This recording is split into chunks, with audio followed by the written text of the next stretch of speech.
Amados irmãos, nós estamos aqui no templo da Igreja Batista Povo de Deus, da rua Tremembés, bairro Pindorama, na cidade de Parnaíba, no Piauí. Quero abraçar a todos e dizer da nossa alegria de estarmos aqui na casa de Deus, para a gente compartilhar a palavra do Senhor. Quero de antemão saudar também você que está nos acompanhando no canal e dizer da nossa alegria de ter você nos acompanhando, tá?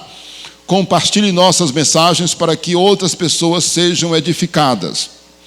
Amados, nós vamos tratar hoje de um tema que eu acredito que, claro, a gente entende que todos os temas que temos abordado são importantes, mas esse tema que eu vou abordar hoje, ele é importante por causa do momento em que estamos vivendo.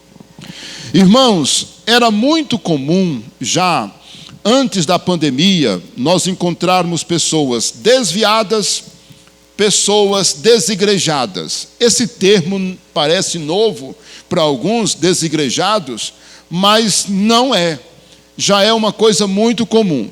Olha, movimentos, ideias, pensamentos de que a pessoa pode ser cristã em casa, sem frequentar a igreja, só tem crescido, lamentavelmente.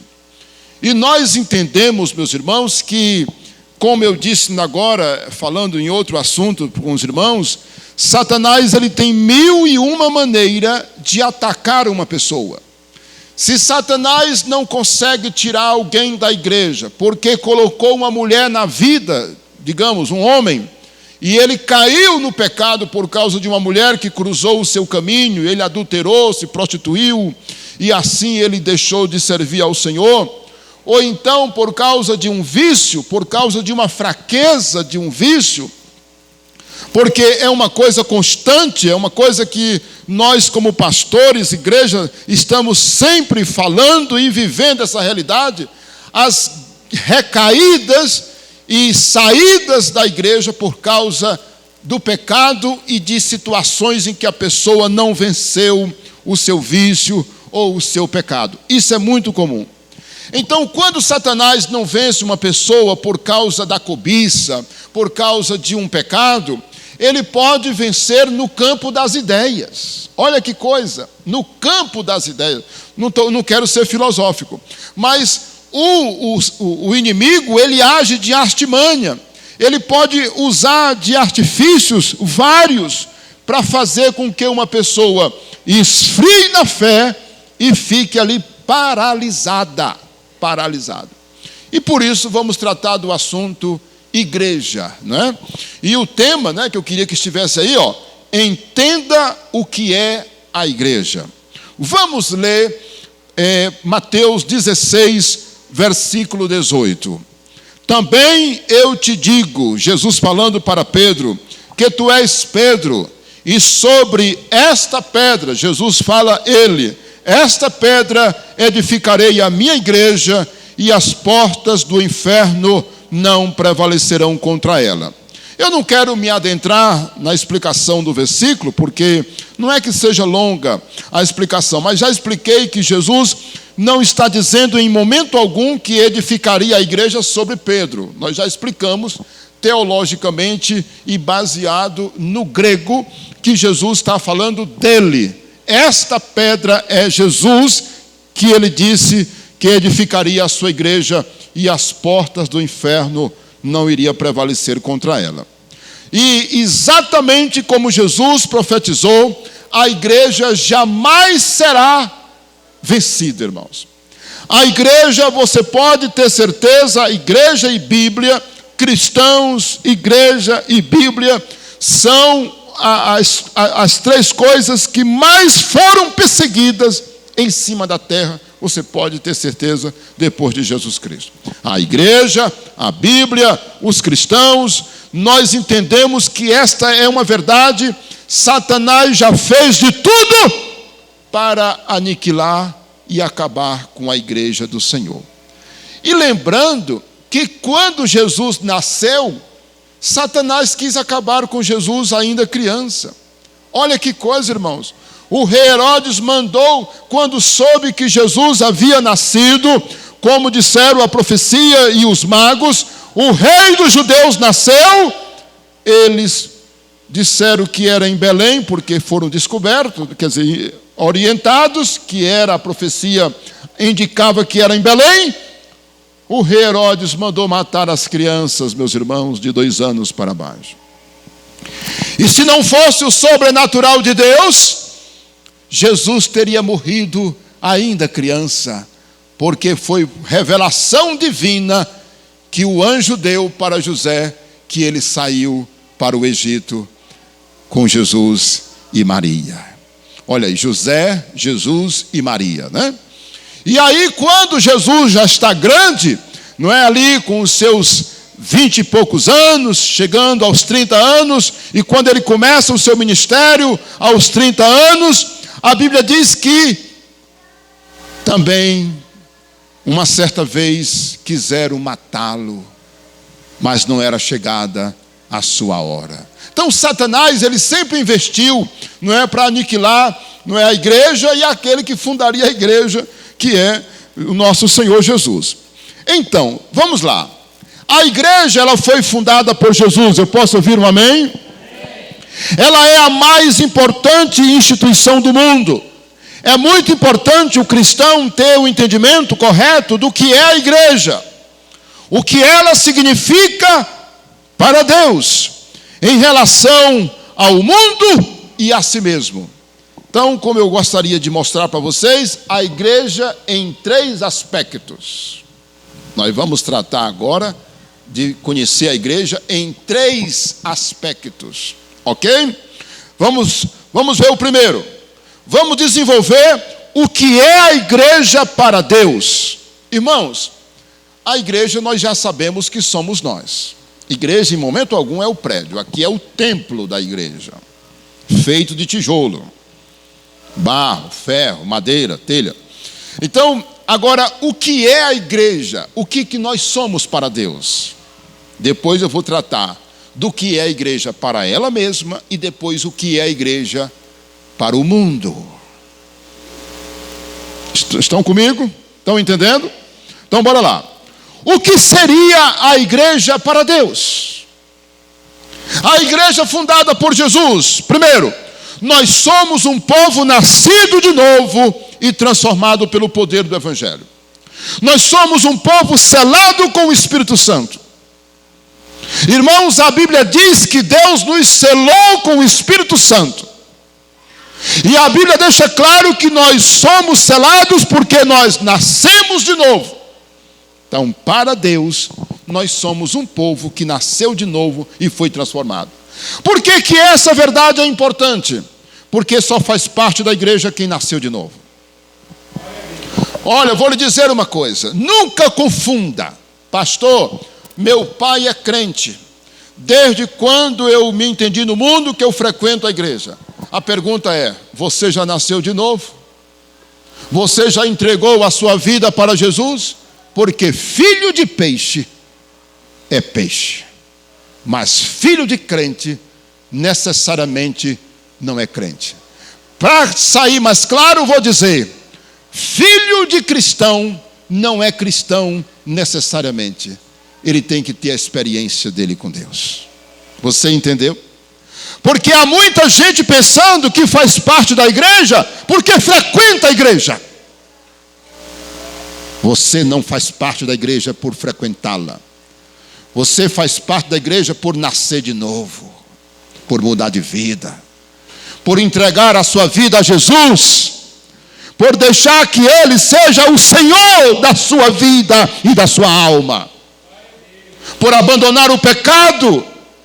Não é por crer, porque a Bíblia diz que os demônios também creem. Os demônios creem, e eles sabiam quem era Jesus. Certa vez, irmão, Jesus foi expulsar o demônio lá daquele gadareno. O que foi que os demônios disseram para Jesus quando viram Jesus? Jesus atravessou o mar da Galileia e foi para uma região chamada Decápolis, porque tinha 10 cidades. A Bíblia diz que quando o barco chegou lá do outro lado, que Jesus saiu do barco, o gadareno, possuído pelo demônio, saiu cheio de demônio, dizia: Jesus, o que temos nós contigo? Cheio de demônio, e o demônio dizia: vieste nos atormentar antes do tempo. Olha aí, os demônios disseram que Jesus tinha ido atormentar eles antes do tempo. E aí eles disseram: se nos expele, se nos manda embora, nos mande para aqueles porcos. E era cerca de 2.000 porcos. Ou seja, nem os demônios querem ir para o inferno. O inferno é um lugar tão terrível, que nem os demônios querem ir para lá. E Jesus então permitiu que eles entrassem nos porcos, e a Bíblia diz que os 2.000 porcos caíram no mar e se afogaram. Terminaram indo para o inferno, né? Que os porcos morreram. Então, meus irmãos, os demônios podem possuir também animais, ok? Então ficou claro essa verdade? Não se engane. Ninguém fará parte da igreja se não nascer de novo. Jesus disse: aquele que não nascer de novo não pode o quê, irmãos? Entrar no céu ou ver o reino de Deus. João 3, versículo 3 e versículo 5. Aquele que não nascer da água e do Espírito não pode entrar no reino de Deus. Mateus 18, Jesus disse: aquele que não se converter não pode entrar no reino de Deus. Olha que coisa, irmãos. Muito interessante. Sabe o que a igreja é para Deus? Uma congregação de verdadeiros adoradores. Está lá em João 4, versículo 23 e 24. Se quer acompanhar, dê uma lidazinha aí, Evangelho de João, capítulo 4, versículo 23. Deus procura verdadeiros adoradores que o adorem em espírito e em verdade. Está aí, porque o Pai procura os seus verdadeiros adoradores que o adorem em espírito e em verdade. Olha, meus irmãos, a igreja deve se reunir, você sabe por quê? Porque nós somos uma comunidade que adora a Deus. E aqui está o sentido. Olha, irmãos, é tão terrível o que Satanás faz. Eu não disse que a ideia, por que eu estou pregando? Ei, está me assistindo, não está? Olha, talvez você é um desviado, não é? Talvez o Espírito Santo colocou você diante desse celular aí, dessa mensagem no YouTube. Você talvez também seja um crente fervoroso. Vamos orar e ter cuidado. Porque, irmãos, a sagacidade do inimigo é tão grande que a palavra igreja quer dizer assembleia, irmãos. A palavra igreja quer dizer assembleia, reunião. Igreja vem do grego eclésia. Eclésia, no grego, quer dizer reunião de pessoas. E a pessoa bate nos peitos e diz: eu posso ser igreja na minha casa. Eu posso congregar na minha casa. Irmãos, igreja é assembleia. A igreja é o corpo de Cristo. Nós vamos ver mais na frente. A igreja é uma congregação de pessoas lavadas e remidas no sangue de Cristo, que se reúne para adorar a Deus. Irmãos, aqui nós nos reunimos, não é para mostrar vestido e sapato, não. Aqui nós nos reunimos para mostrar relógio novo, ou até mesmo algum outro bem que a gente tem. Aqui a gente se reúne para orar e adorar a Deus. A nossa finalidade de vir para as nossas casas é adorar. E eu quero dizer que mesmo nos países onde há pena de morte para quem serve a Deus, nós estamos vendo, a televisão agora já começou a noticiar.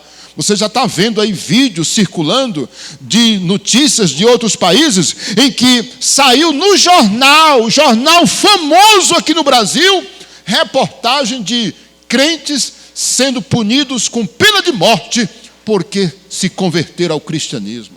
Olha, meus irmãos, eu não vou dizer nome de país aqui porque nós estamos sendo gravados. Não precisa necessariamente eu dizer, porque eu teria que explicar algumas coisas.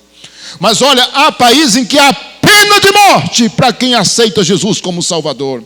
E o que é interessante, irmãos, os irmãos correndo perigo de vida, ou melhor, de morte, eles se reúnem mesmo assim. Olha que coisa, meu Deus. Mesmo nos países em que há risco de prisão e morte, do governo descobrir, as autoridades descobrir que você é cristão, os irmãos não deixam de se reunir, porque eles entendem que igreja é assembleia, igreja é reunião. Aí um cidadão morando num país livre, onde temos liberdade para fazer cultos até no meio da rua, a pessoa não quer ir para a igreja, irmãos. Você já pensou? Nós tivemos aqui o pastor Laurentino, não é? Pastor da Espanha, ele falando, meus irmãos, o quê? Que na Espanha ele chegou aí 650 quilômetros quando ele retornou do Brasil para a Espanha. 650 quilômetros ele ia congregar numa igreja. Já pensou, meus irmãos? Ele ia de ônibus. Saía do trabalho final de semana, ele já saía direto para pegar o ônibus, e ele pegava o ônibus para retornar já na segunda-feira, irmãos. Aqui a igreja está na porta de casa. A igreja está no bairro seguinte. Irmãos, olha, se você fosse morar em Luiz Correia, se você fosse morar no Bom Princípio, se você fosse morar na Baixa da Carnaúba, no Olho d'Água, na Ilha Grande, você não tem motivo para deixar de congregar aqui. Pense naqueles que caminham quilômetros e quilômetros, aqueles que têm que andar dias, aqueles que têm que andar noites inteiras para ir a um culto. Irmãos, você sabe o que acontece? Muitos não sabem a história da igreja. Muitos não conhecem a história da igreja. Muitos não conhecem a realidade, irmãos. Quando eu estive em Caná da Galileia, o pastor da igreja batista lá em Caná da Galileia, ele é pastor árabe, mas é pastor batista, se convertido. Ele disse uma coisa, ele disse: a nossa igreja aqui em Caná da Galileia, para quem não sabe, Caná da Galileia é aquela cidade lá em Israel, onde Jesus transformou a água em vinho, onde ele foi para aquele casamento. E ele disse: a nossa igreja está cheia de gente agora, mas a nossa tristeza é grande. Por quê, pastor? Ele foi nos receber. Toda a caravana entrou lá, era tarde, e ele foi só para nos dar essa palavra. E a nossa guia, falando com ele em árabe, ela traduziu para nós em português, dizendo: nós estamos alegres porque a igreja aqui está crescendo, mas ao mesmo tempo estamos tristes. Sabe por quê? Porque os irmãos eram escorraçados das cidades vizinhas, irmãos. Não podiam comprar no mercantil. Não podiam, meus irmãos, colocar os seus filhos nas escolas. Recebiam cusparadas nas costas, afrontas no meio da rua, porque eram cristãos.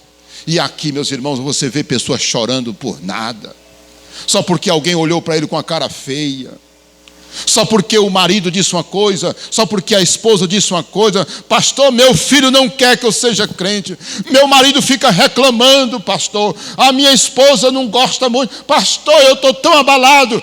O quê? Você não conhece a história da igreja. A igreja foi fundada por pessoas que perderam vidas, pessoas que foram mortas, presas por causa da sua fé. E hoje muita gente não sabe como a igreja chegou aqui. Você sabe como os missionários chegaram aqui em Parnaíba? Você tem ideia como foi que começou a igreja batista no Piauí? Você tem ideia como foi que os primeiros crentes, ao chegarem nessa cidade? Nós temos aqui um lugar na cidade que foi queimado Bíblia, fogueira de Bíblias. Aqui em nossa cidade, irmãos, a igreja precisa entender esse fato. Por isso, seja um crente valente. Olha, se você hoje se desanima, você nem merecia ser chamado de crente, sabia? Porque os cristãos são guerreiros.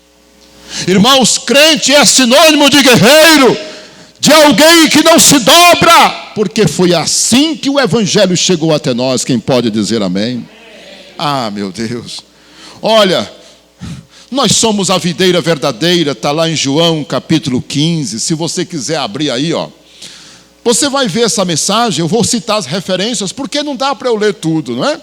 Olha, em João 15, de 1 a 8, Jesus disse: eu sou a videira, vós sois os ramos.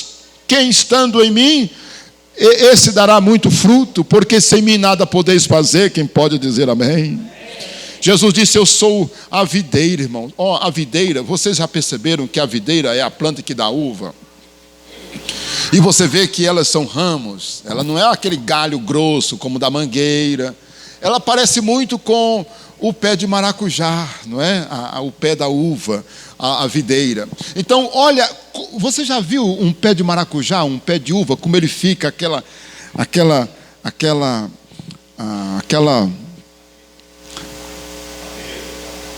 parreira? Muito bem, aquele estrado, não é, que a gente faz em cima lá com a madeira, irmãos, é tão lindo, porque é muitos galhos. E Jesus disse, eu sou a videira e vós sois os ramos. Eu quis usar ramos, aquela quantidade imensa de ramos. E as frutas, irmãos, as uvas ficam penduradas. Que coisa linda. Olha, Jesus disse que nós somos para Ele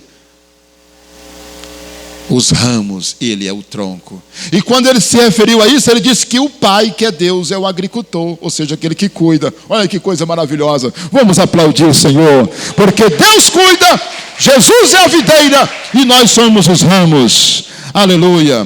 Olha, outro ponto da mensagem. Somos morada e santuário do Espírito Santo.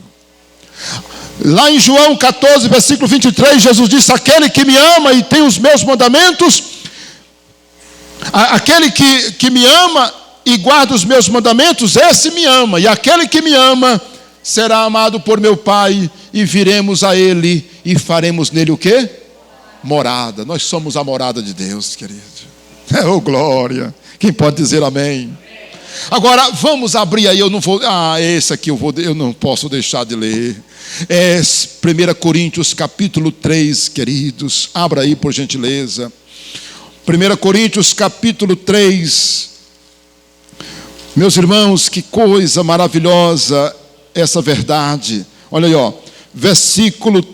Capítulo 3, versículo 16 e 17 diz: não sabeis vós que sois de Deus e que o Espírito de Deus habita em vós?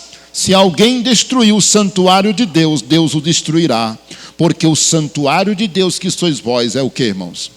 Sagrado. Irmãos, nós somos o santuário de Deus. Não brinque com crente, irmãos. Irmãos, crente é uma pessoa que tem autoridade. Uma pessoa me ligou e disse: pastor, vou alugar uma casa. Pastor, lá morou fulano, lá morou não sei quem, alguém morreu nesta casa. Eu disse: irmão, não tenha medo. Onde você chegar, meu irmão, o cristão lavado e remido pelo sangue de Jesus, aonde ele chega, irmão, se tem demônio, o demônio corre, bate em retirada, em nome de Jesus. Irmãos, o crente é luz, o Espírito Santo mora dentro de nós, irmãos. Por isso devemos procurar ser cheios do Espírito Santo, porque quando nós somos cheios do Espírito Santo, não tem lugar para demônios. Meus irmãos, quando nós somos cheios do Espírito Santo, você sabe por que muita gente tem coisa ruim com ele? É porque ele não se enche de Deus. Porque quem anda cheio de Deus, lavado e remido, olha, o versículo está dizendo que nós somos o santuário de Deus, que Ele habita em nós e que nós somos sagrados. Quem pode dizer amém? O dever do cristão, o cristão tem o dever, melhor dizendo, de viver em santidade, pois o nosso corpo é templo do Espírito Santo. Irmãos, isso aqui é apenas carne, olha. Isso aqui é carne, todo mundo sabe. Mas tem um detalhe: no corpo do cristão habita algo sagrado e poderoso. E olha, o Espírito Santo é tão santo, santo 3 vezes, que Jesus disse: todo pecado do homem pode ser perdoado, mas aquele que pecar contra o Espírito Santo nunca será perdoado. Meu Deus. Jesus disse: todo pecado do ser humano poderá ser perdoado. Poderá.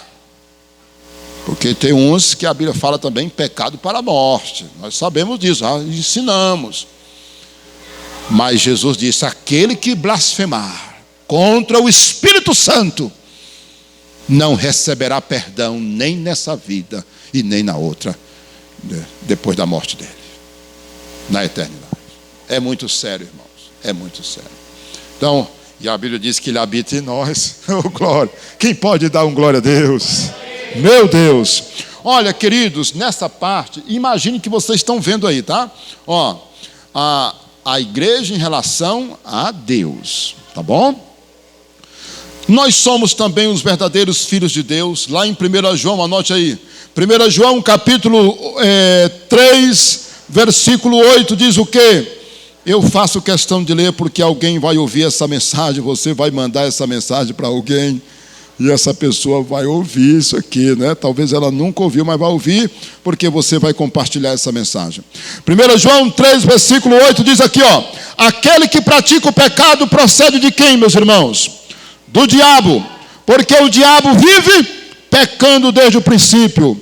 Para isso se manifestou o que, irmãos? O Filho de Deus, para destruir o que? As obras do diabo. Versículo 9 agora. Todo aquele que é nascido de Deus não vive na prática do pecado, pois o que permanece nele é a divina semente. Ora, esse não pode viver pecando, porque é nascido de quem, irmãos? Ei, olha aqui, ó, muita gente, boneco, bonitinho por aí, dizendo, eu sou filho de Deus, e vivendo no pecado. Você está vendo, irmão? É por isso, irmãos, que a coisa muitas vezes não é bem entendida. O cidadão bate no peito e diz que é filho de Deus. O cidadão bate no peito e diz assim, eu também sou filho de Deus. Eu também sou de Deus. Por que você diz que só você? Irmão, não é isso. Não somos nós que estamos falando, irmão. Pelo amor de Deus. Nós não queremos confusão com ninguém, meus irmãos. Nós somos da paz. Nós separamos briga, irmãos. Nós amamos os nossos inimigos. Oramos por aqueles que nos perseguem. Cristão que é cristão não briga. Cristão que é cristão é da paz. Ama até os seus inimigos e ora por aqueles que os perseguem. Mas, irmãos, nós não podemos ficar calados com a verdade. Cidadão bate no peito e diz que é filho de Deus, vivendo no pecado, na prostituição, na bebedeira, fazendo o que dá na sua cabeça, desobedecendo a Deus e a todos, só porque acredita em Deus, que existe Deus, ele acha que é filho de Deus, e o texto está dizendo, todo aquele que é nascido de Deus, não vive na prática do pecado, pois o que permanece nele é a divina semente. Ora, esse não pode viver pecando, porque é nascido de Deus. Diga comigo, os que nascem de Deus vivem em santidade. Oh, glória! Eu posso ouvir um amém? Agora veja aí o versículo 10. O que diz no versículo 10? Nisto são manifestos os filhos de Deus e os filhos do diabo. Todo aquele que não pratica justiça não procede de Deus, nem aquele que não ama a seu irmão. Diga misericórdia. Somos o seu rebanho. Jesus disse que nós somos as suas ovelhas. Quem pode dizer amém? Nós também somos o quê? A amada noiva de Cristo. Aleluia! Nós somos a amada noiva, irmãos. Geralmente eu coloco muita informação nas mensagens, é por isso que a gente corre, né? Mas eu acredito que são verdades que de certa forma já são assimiladas, né? Tá bom? Eu queria ler textos e textos. Vamos agora imaginar a igreja em relação a nós mesmos. Bora lá, vamos tratar só com a gente aqui agora. O que é a igreja em relação a nós mesmos? Muito bom. A igreja é uma família. Diga comigo, família. O que na verdade nós somos, irmão? Nós somos uma família. Você é minha irmã, meu irmão. Olha que coisa linda. Irmãos, tem muita gente que estranha, mas na igreja a gente usa termos assim, meu amado. Irmãos, nem sempre quando a gente conversa com um irmão de sangue, irmãos, uma irmã de sangue, eu trato minhas irmãs com muito carinho também, até porque elas são mais velhas do que eu trato. Eu digo sempre que as amo, né? Mas, irmãos, olha, com os irmãos a gente pode dizer meu amado irmão, meu querido. Tem algo que a gente sempre fala e não é hipocrisia. Irmãos, a gente usa o termo meu irmão precioso. Meu irmão, você não sabe o tanto que você é precioso. preciosa, aqui, nessa igreja, que você é amado. Você não tem ideia, porque você não é pastor. Mas eu creio que esse pensamento já corre. Já corre. Nosso irmão que está faltando com a esposa hoje, aqui, nosso irmão, quero dizer o nome aqui para não expor. Os outros irmãos que estão ausentes, oh meu Deus, é porque vocês não são pastores. Olha, a alegria quando a gente tem de ver o irmão. Por isso Deus deu a uns com coração de pastores. Por isso que Deus deu a uns o coração de pastor. Porque você não sabe a alegria de te ver, meu irmão, aqui. A alegria de saber que você está firme. Leia 3 João, a terceira carta de João, do apóstolo João, a 2ª e a 1ª, claro. Irmãos, olha, são coisas que as pessoas não entendem. Nós somos uma família, meu irmão. Nós somos o corpo de Cristo. Abra bem aí, Efésios 2,19. Olha aí, está claro como a luz do dia. Meus irmãos, 2,19 diz: assim já não sois estrangeiros e peregrinos, mas concidadãos dos santos e sois da família de Deus. Aí, Efésios 2,19. Irmão, nós somos uma família. Você é minha irmã, eu sou teu irmão. Eu sou pastor, mas eu sou teu irmão. Antes de ser teu pastor, eu sou teu irmão em Cristo Jesus. Você é meu irmão e você é uma pessoa preciosa. Nós somos o corpo de Cristo. Temos o mesmo Pai, quem pode dizer amém?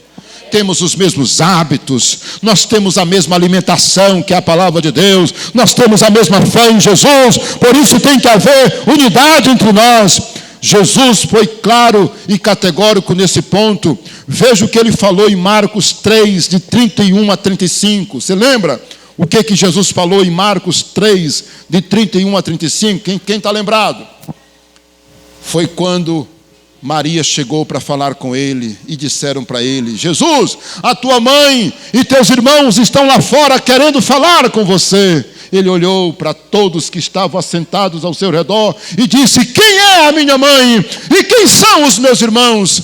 E a Bíblia diz que ele, apontando para os que estavam assentados ao seu redor, ele disse: eis aqui a minha mãe e meus irmãos, porque qualquer que fizer a vontade de meu Pai que está nos céus, esse é meu irmão, irmã e mãe. Está aí, eu falei a referência, você pode depois rever o texto. Marcos 3, 31 a 35. Nós somos irmãos uns dos outros, amém, queridos? Agora vamos ver a outra verdade. Eu vou tratar só de 2 dentro desse tópico, a igreja em relação a ela mesma, tá? Nós somos o corpo de Cristo e individualmente membros uns dos outros, não é? Ou membro do corpo de Cristo. Vamos ver aí 1 Coríntios capítulo 12, versículo 27. Vai marcando aí se você tem uma caneta. 12, 27 diz o quê? Diz o quê? Ora, vós sois o corpo e individualmente membros desse corpo. Irmãos, olha, nós sabemos que o braço é um membro, a orelha. Irmãos, tudo que Deus fez é importante, não é? É isso que a Bíblia está dizendo. A Bíblia está dizendo que nós somos o corpo de Cristo e individualmente membros desse corpo. Irmãos, olha aqui, como o corpo de Cristo, corpo fala de unidade, de comunhão. Irmãos, você já pensou se nós não sermos unidos? Para onde é que nós vamos? Satanás vai ou não vai achar toda espécie de oportunidade aqui no nosso meio? Por isso devemos ser unidos, irmãos. Paulo fala isso em Filipenses 1, 27. Andais unidos como uma só alma, lutando pela fé evangélica. Irmãos, vamos ser fortes, unidos, irmãos. Satanás usa muito picuinha, meus irmãos. Não sei o quê. Irmão, nós temos que ser unidos, porque nós somos membros. Irmão, você acha que esse braço aqui deve brigar com esse? Essa orelha brigar com a outra? Esse olho reclamar com o outro? O pé brigar com a mão? Não, meus irmãos, nós somos um corpo. E se esse pé aqui sofrer? essa mão também sofre, meu irmão. Olha, corpo fala de comunhão e de unidade, todos têm que andar junto. Uma vez eu encontrei um desviado, eu fiz uma viagem e fui me hospedar no hotel. Quando eu cheguei, o homem disse assim para mim: olha, quando o senhor falou comigo, eu disse, esse homem é pastor. Aí, somente no outro dia, eu falei com ele, e ele disse assim: pastor, quando o senhor falou comigo, eu disse, esse homem é pastor, esse homem é pastor. Aí eu falei com ele, ele disse, eu estou desviado, pastor. Eu olhei para ele, eu disse assim: me veja aqui, se eu cortar esse dedo, você queria ficar sem um dos dedos da sua mão, do seu pé? Ele disse, não. Eu digo, pois você é um membro da igreja, rapaz, por que você está fora dela? Aí ele disse, pastor, essa sua palavra clareou a minha mente. Irmão, você já pensou, irmãos? Olha, é tudo falta de entendimento. Uma pessoa que decide sair da igreja, ela não entendeu o que é a igreja, irmãos. Ela não entendeu o que é a igreja. Você é desviado, você não ama a sua igreja. Isso aqui para você é o quê? É um clube social que você pode mudar? Isso aqui, a igreja para você é um carro que você pode trocar na hora que quiser e dizer, eu não quero mais, eu quero outro? A igreja é o corpo, você faz parte desse corpo. Eu posso ouvir um amém? Amém, amém mesmo? Amém. Glória a Deus. Olha aqui, meus irmãos, corpo fala de dependência, fala da importância de cada um. Assim como num corpo humano, quando um membro sofre, todos sofrem. Na igreja não é diferente. Por isso, ame, diga comigo, ame. Mais forte, ame. Proteja. E ore. E cuide do seu irmão. Irmão, estamos orando por aqueles que estão doentes. Olha, tem gente que nem se lembra de orar por aquele irmão que está doente, desempregado. Irmão, nós somos um corpo. E aí agora vou, muita atenção, irmã Conceição, parabéns, ajude aí esses meninos, tá bom? Para eles ficarem ouvindo bem direitinho, a mensagem. Imagine você aqui vendo aí o terceiro tópico, a igreja em relação ao mundo. Será que vai dar tempo, Jesus? Será que vai dar tempo? Bora lá. Ó. O que é a igreja para o mundo? Quem daria essa resposta? O que seria a igreja para o mundo, irmãos? Querem ouvir? Primeiro, somos o sal da terra e luz do mundo. Abra sua Bíblia em Mateus capítulo 5, versículo 13 e 14. Jesus disse, vós sois a luz do mundo e o sal. Aleluia, glória a Deus. Eu acho tremendo o que Jesus falou. Irmãos, a importância do sal e da luz, não é tremendo? Podemos viver sem essas duas coisas? Complicado, não é? Complicado. Olha aí, Mateus 5, 13 e 14. Vós sois o sal da terra. Ora, se o sal vier a ser insípido, como lhe restaurar o sabor? Para nada mais presta, senão para ser lançado fora e ser pisado pelos homens. 14. Vós sois a luz do mundo. Não se pode esconder a cidade edificada sobre o monte. Irmãos, somos a luz do mundo. Como sal, somos o tempero do mundo. Ou seja, devemos colocar sabor ou sentido, conservação e padrão moral na sociedade. Irmãos, nós somos um exemplo. Hoje, estudando os reis de Israel, nós falamos sobre o padrão, Em Israel tinha o padrão. Em Judá o padrão era Davi. No reino do norte, que era Israel, as 10 tribos, era Jeroboão. E andou fulano nos caminhos de Jeroboão, ou andou fulano nos caminhos de Davi, quando era obediente a Deus. Os caminhos de Jeroboão era idolatria e perversidade. Nos caminhos de Davi era obediência e santidade. Olha que coisa.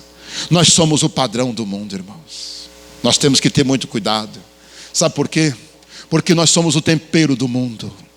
Nós somos o sal da terra. Quem pode dizer amém? Olha, nós como luz devemos brilhar na sociedade, somos o referencial, nós somos o farol do mundo. Todo lugar que tem porto, irmãos, tem o farol. E eu não sabia, mas o farol é visto, irmãos, a uma distância muito grande. Por isso que os faróis na beira do mar, eles são colocados no local estratégico, porque o navio seguia por ele a uma distância enorme. O navio, os que navegam no mar, tem como referência, irmãos, você é a luz do mundo, meu irmão. Jesus está dizendo que você é a luz do mundo. Isso é tremendo, irmão. Nós somos o padrão. É isso que nós somos para o mundo. Número 2, somos a coluna e alicerce da verdade. Lá em 1 Timóteo capítulo 3, versículo 15, Paulo diz que nós somos a coluna e o esteio da verdade. Irmãos, quando a Bíblia diz que nós somos a coluna, meus irmãos, da verdade, nós somos a casa de Deus, meu irmão, a igreja do Deus vivo. Sabe por quê que a Bíblia diz isso, irmãos? Porque nós sustentamos, tira a igreja da terra e esse mundo pega fogo, irmãos. Tira o povo de Deus aqui da terra, tira. Essa terra não presta, não prestará sem o povo de Deus. Meus irmãos, o que foi que aconteceu com Sodoma e Gomorra? Abraão fez toda aquela conversa com Deus, dizendo: Senhor, se tiver 50 justos, o Senhor destrói. A Deus disse não. E ele foi baixando para 45, 40, depois para 30. E Abraão dizia: Senhor, me perdoe, eu vou perguntar mais uma vez, se tiver 10, o Senhor destrói. Deus disse não, por causa dos 10, eu não vou destruir. Mas não tinha 10. Aí vem aquela famosa frase: Sodoma e Gomorra foram destruídas, não foi por causa do pecado necessariamente, foi porque não tinha justos dentro dela. Não foi por causa do pecado. O justo faz a diferença, irmãos. O justo é o justo. O justo é um servo de Deus, quem pode dizer amém? Nós somos a coluna, nós somos as colunas que sustentam esse mundo. A coluna da verdade, nós pregamos a verdade de Deus, quem pode dizer amém? Irmãos, a igreja é o referencial da verdade. Quer saber da verdade? Procura a igreja. Aqui, ó, a palavra de Deus. A igreja é o atalaia de Deus. A igreja é a agência do reino de Deus que prega a verdade, né? Por isso que a igreja tem o Espírito Santo. O que foi que Jesus disse que o Espírito Santo faria em nós? Ele disse assim: Ele vos guiará em toda a verdade. Irmãos, por isso que as seitas se metem nas heresias, porque elas não têm o Espírito Santo. E quando um grupo não tem o Espírito Santo, nós temos seitas e grupos que se dizem religiosos